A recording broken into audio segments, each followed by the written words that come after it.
to make some of this diet plans palatable, because let's be honest, sometimes the most healthy things to eat are not the most tasty. So now how does that happen? I think that's where I come in and I change that. I do something called healthy tasty.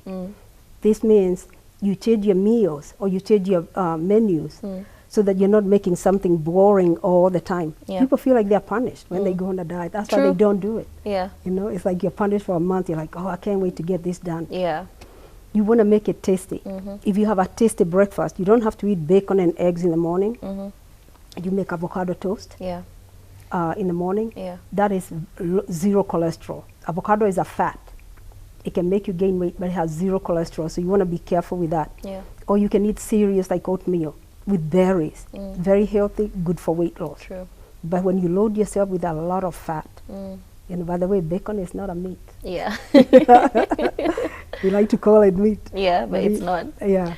Would you say that being a woman in this business has made you, you know, go farther or take a stride farther, as opposed to being, or would you say it's a female-dominated industry? I think it is. In America, nutrition and health. Wellness. Yes, there's a few health coaches in gyms that are male. But most of them, there's a lot of women who are doing lifestyle coaching. And it's a lucrative business. That's all they do. So what else is included in this? Is it just nutrition and, you know, getting on a diet? What other, you know, areas does this umbrella of nutrition cover? It covers a lot, especially when you work in a hospital. Somebody who is going through cancer really needs support so that they can be able to use nutrition as a tool to bring healing, so that they're not being helped with medication and then reversing it.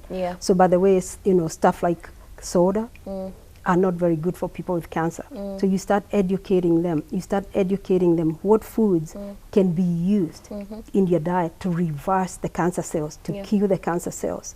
And I've discussed that in my book a lot. I have a whole chapter on cancer and what foods and what supplements to use when you're being treated for cancer. Most of the time, you don't want to drink sodas, eat a big steak like we do trauma. And then you're trying to go for chemo. No. And I think there's a huge correlation between nutrition and psychology, because there's only so much you can do. You know, the best you could do is say, this is what you can do. This is a plan I could give you, but there's a lot of psychology that goes into it. How do you now facilitate that? So because I did certified life coach, it allows me now to understand the psychology of change, how long it would take for somebody to make good changes without being frustrated. Because when they get frustrated, they quit. So you help them go step by step, and it takes about 21 days to make a good change and make it permanent. So I do coach them that. And of course, I always recommend that they read my book. I have a chapter on weight loss, a chapter on diabetes, a chapter on creating a healing kitchen in your own home. So that's how I guide them. Yes, and I give them the proper, like if somebody is really interested in weight loss and they don't know how to do it, I can give them a 7-day menu or printed out, something they can follow.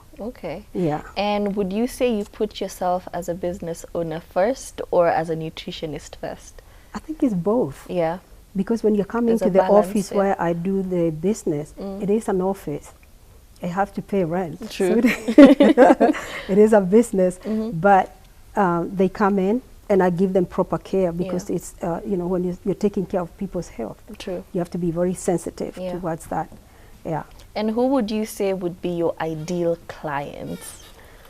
I would say ideal clients are people who are interested. They have something that they really want to accomplish. And they really want to do it. They really want to do it. And I've noticed that the people who have, like if you go to a doctor and they say you're just about to become diabetic, and you know that that means you're going to stick yourself, those people are very much ready to make change and reverse the blood sugar so that they never have to become diabetic. So if you don't mind, could you tell us what your typical day looks like?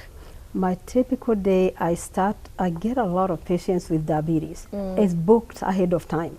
So it's not a walk-in.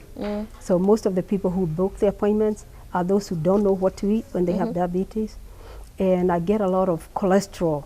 People who have been told their cholesterol is very high, they don't like medication, but they want to use diet to bring it down.